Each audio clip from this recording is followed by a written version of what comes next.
Health and social care policies for people with chronic conditions in France. This is when it's going to explain a bit more in detail the French case. And the speaker is Marie-Hélène Brock, researcher at the French School of Public Health. So hello. So I will continue on France. So you will know a little more on France, and also maybe I am adding some more complexity to what Alice told you already. So the question is how we can connect or reconnect parallel universes. So this is a work that has been done by Léonie Hainaut, who is also a scientist, sociologist working at Sciences Po CNRS in France, and myself. And the scope of this research comes from a 3-year study that we have been performing together with 3 parts. One part which I'm going to talk about on public policies. A second one is on innovation dynamics, and we will have a presentation with Léonie on Wednesday, and then on new professionals, case manager, and so on. So here I'm going to talk about the different people with chronic conditions we have been studying, so elderly people, but also disabled people, people with mental health disorders, cancer, stroke, and rare disease, brain injuries. So this is the book that we published at the beginning of the year, where we have been reporting all this work. So this was based on grey literature and scientific literature, and this is through different disciplines: sociology, political science, management, and we did some case studies also in France. So what I'm going to present you, the basic results are, first, there are different groups of people with chronic conditions in France that have been targeted by different public policies, and they share some common figures in terms of health and care, social care coordination. In fact, they have been developed in parallel, and what we have shown is that they present specificities mainly due to the key stakeholders involved in the development of these public policies. We can see also some convergence between these policies coming these recent years, and also all of them are facing some recurrent difficulties, and I will propose some hypotheses to explain these difficulties. And finally, I will end by some recommendations based on capitalization on how these policies have been managed in the past, some learning process. So if we look at people in France with chronic conditions in 2012, first, if we consider elderly people who are above 70 years old, so this is around 6 million people, so this is this population. If we look at the people with Alzheimer or related disease, which is in France, we have an administrative way to, when they are diagnosed, so we say ALD, there are about 300,000 administratively recognized, which in fact correspond to 800,000 people, because there is less people diagnosed than the number of people. So this is the population that covers, of course, a lot elderly people, but some younger people also have Alzheimer. Then we have people with mental health disorders, so who are also recognized administratively. This is little more than 1 million people, and we can see that there is also people with elderly people, of course, have mental health disorders. Some Alzheimer patients also have mental health, but you have all younger people with mental health disorders. Then people with cancer, so this is around 2 million people. Then you have also this overlap.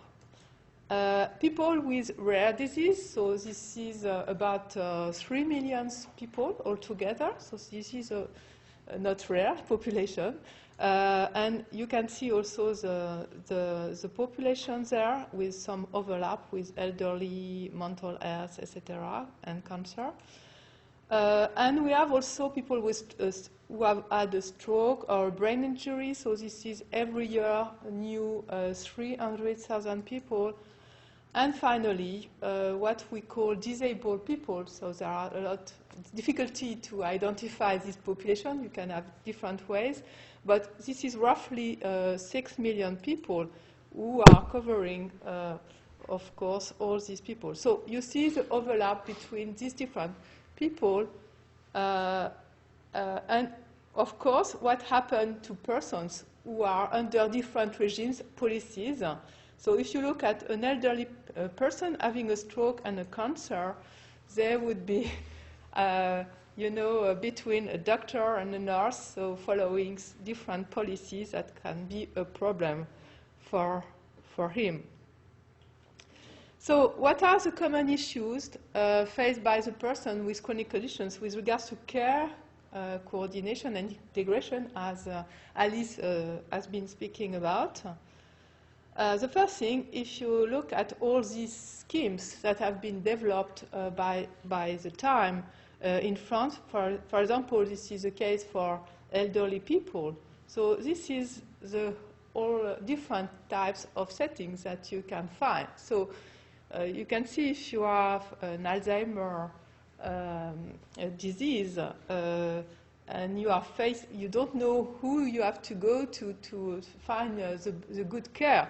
This is really a problem. So for the person with chronic conditions and their families, this is a problem for access to service, fragmentation, redundancy of assessment and delays. For the professionals, there is a problem for cooperation because they don't have the same tools. The culture also can be different between health and social care. For organization, a problem of funding, competition, and the flow of information and flexibility. And finally, for authorities, health and social authorities, problems of regulation. So we have multiple regulations, trade-off between the treatment of large-scale populations, so you have to deal with a number of people, and also we are going more and more to personalized service. So how can you handle with both aspects? So there is a need to ensure the continuity and coherence all along the care pathway, and also to perform the good coordination at each of these levels, at the level of the person, the professionals, the organization, and also at the level of authorities at the local and national levels. So these different policies have been developing in parallel for each category, and they have specificities, as I said, related to the main key stakeholder. So what have been the major steps in the development of the parallel public policies? So here you see this is a summary table where we have put, so this is the time, so this is before the 60s, and then the 60s, 70s, 80s, 90s, 2000 to 2008, and the more recent time. So here you have the different populations I've been talking about. So if you go to the elderly people, this is roughly what Alice has been talking about. So we have had policies since the 60s. So we have had intense work in policy in this work, in this field. And what we can see is that recently we have had policies through plans, so major plans giving some more resources for constructing nursing homes and also home care services, etc. And just recently, we have now a national health strategy with a focus on care pathways. For Alzheimer, this really started in 2000 when we had first Alzheimer plan, and then we had 2 other plans.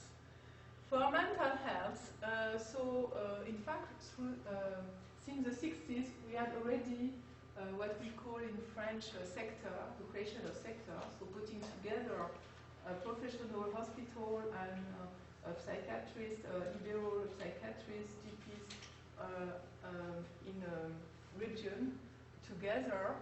And then there was not really new policies implemented. There was a mental health plan at the beginning of 2000, and in fact, not much, even so there were a lot of reports.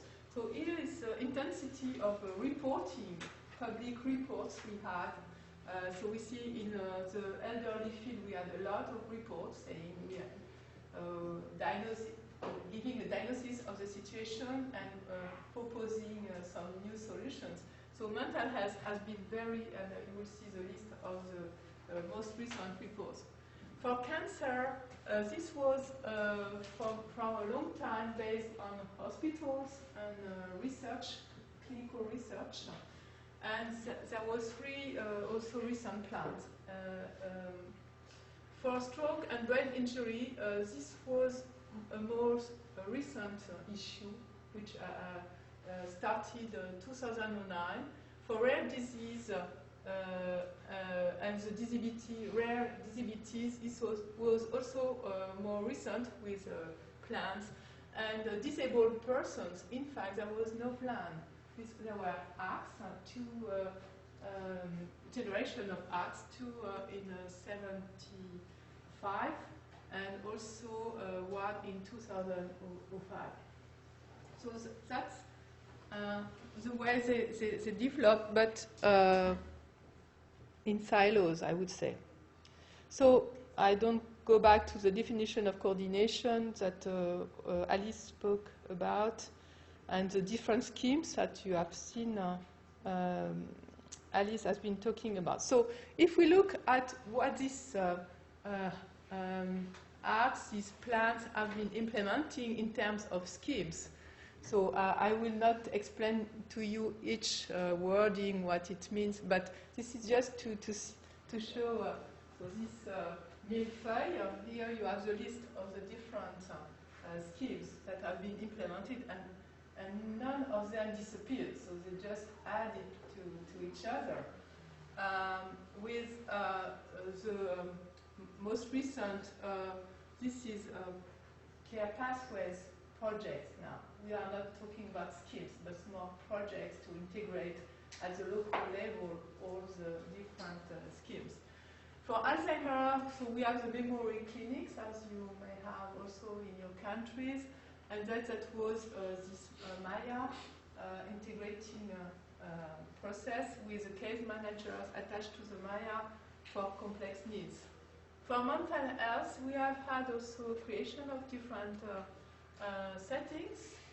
For cancer, also with the plans, etc., you can see that you have different schemes for each of these policies. So the question is how they work together at the local level.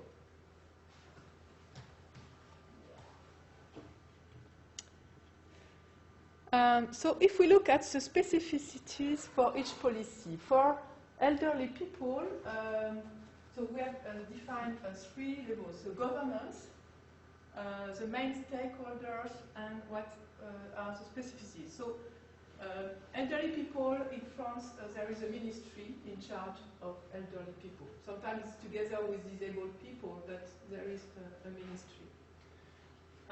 So main stakeholders are really professionals. There are some associations representing all people, but in fact they are not very strong in France. And what is the specificity is that it tries, all the policies are tried to take into account the global needs of the person and to facilitate now home care more and more. For Alzheimer, there was creation of a project and a foundation. So there is a foundation to run this plan, which is public-private. And there are stakeholders, are professionals, and their families association are stronger. Alzheimer, France Alzheimer is having a role, an important role, and there is to deal with complex situations. Mental health, there has been a mission, an administrative body called a mission, but who had not a lot of strength and in fact disappeared recently. And family associations have been key stakeholders in this field, really. And what the push is to stabilize the status of people and to try to facilitate social participation after disinstitutionalization, etc. For cancer, so there is an institute in charge of the cancer, Institut National du Cancer, and clinicians have had a key role. And the emphasis was really to give access to the best therapies for people. Now we are starting to talk about the social aspect of cancer, but this is quite recent. For stroke, this is only a project. Associations and professionals have a role, and the emphasis has been more on the acute phase, because if you do a good job at the beginning, you will avoid mortality and disability. Rare disease, this is foundation and family association have a key role, and the question is to access to competencies, because it is rare for each disease, so it's access to competencies. And disabled people, there is a ministry. Family associations have been key. They have been creating by themselves institutions, and they really work on facilitating social participation of people. So what are the main results, in fact, of this negotiation between the governance and the key stakeholders? Is that for elderly, we have the development of multiple coordination schemes, still aiming at coherence. For Alzheimer, intensive case management. Mental health, we have the creation of peers group. For cancer, we have a descending coordination system, still very linked to hospitals. For stroke, we have the creation in hospital of neurovascular units who play a key role for the acute phase.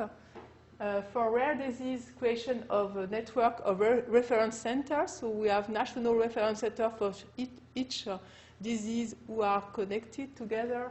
And finally, for disabled person, we have had with the 2005 law the creation of what we call houses for disabled people, who are in charge of the global needs assessment of people, and who are connected to the field, like for education for the children and for employment for the adults.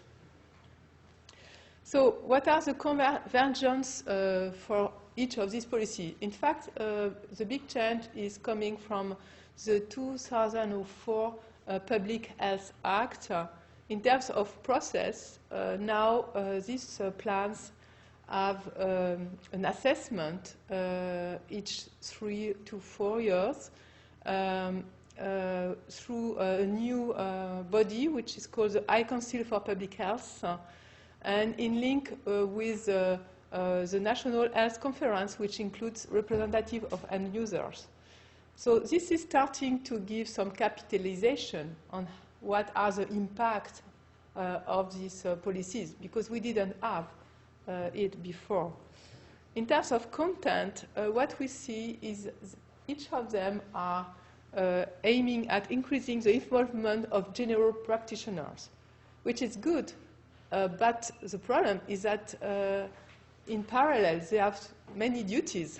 So they have to be trained for Alzheimer's, they have to be trained for cancer, for rare disease, with no coordination. So, second thing is the creation of case managers' positions. So we have seen that for Alzheimer, but also for strokes we are talking about, for rare disease. And this notion of care pathway is going all along, across all these type of people. And we are waiting for the new law that certainly might give a more global view for all these policies. So I've been talking about recurrent difficulties.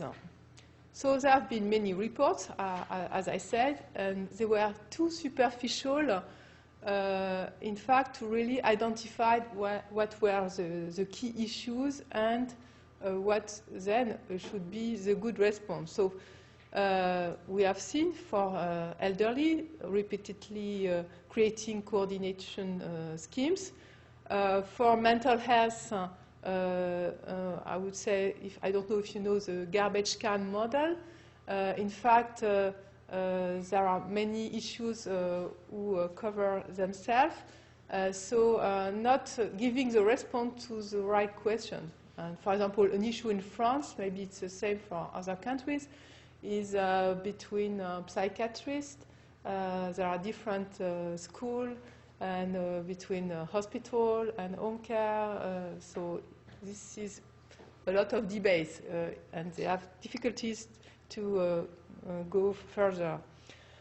Another problem is that if you look at the plans and the assessment procedures, very little was taken into account with regards to the success conditions and change management. So you say you should create X number of teams, etc., but not really looking at how really you make sure that you will be able to create the teams.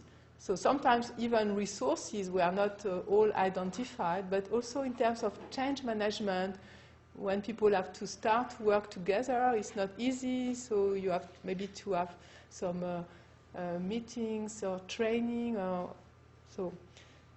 And the Haut Conseil de Santé Publique has no scientists in management science. So there are economists, sociologists, but epidemiologists, of course, a lot, but no management science.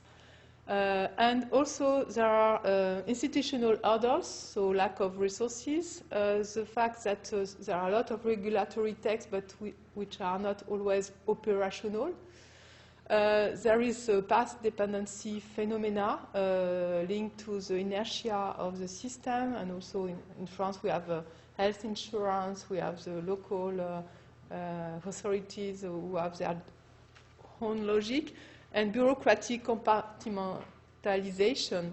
Even at the ministry level, we have different departments.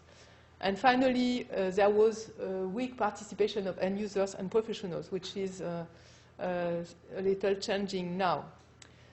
And as I said, the weak coordination between policy has an impact on the authorities, so they have to implement different policies in parallel, so it's a lot of work.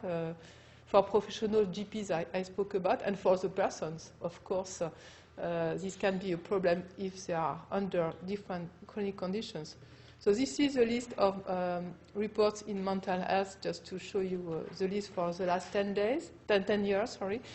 So 10 days, no, that would be very bad. But, you know, sometimes you have 4 reports that comes in the same week. So that's my final slide for recommendations. So we think that a generic plan should be designed for public health. In fact, there was one of them had been designed at the Ministry of Health, but it's not used. which should capitalize on all policies. So we have seen that in different policies they have been doing good things. So maybe if we put together the good things made by each of them for cancer, using the research and clinical, for elderly people, global assessment, etc. Also, really to target the people and not disease or one conditions would be important. Conditions for success, and also last to take into account the local context, because in France we have very different settings. If you go to Paris or to the mountain, you would not need the same developments, and this should be adapted. And finally, to include more end users and persons competent in change management. And also to have people in charge of implementing at the field level, who we call innovation coordinators, who are trained really to work with different type of bodies. So that's it. See if you have questions.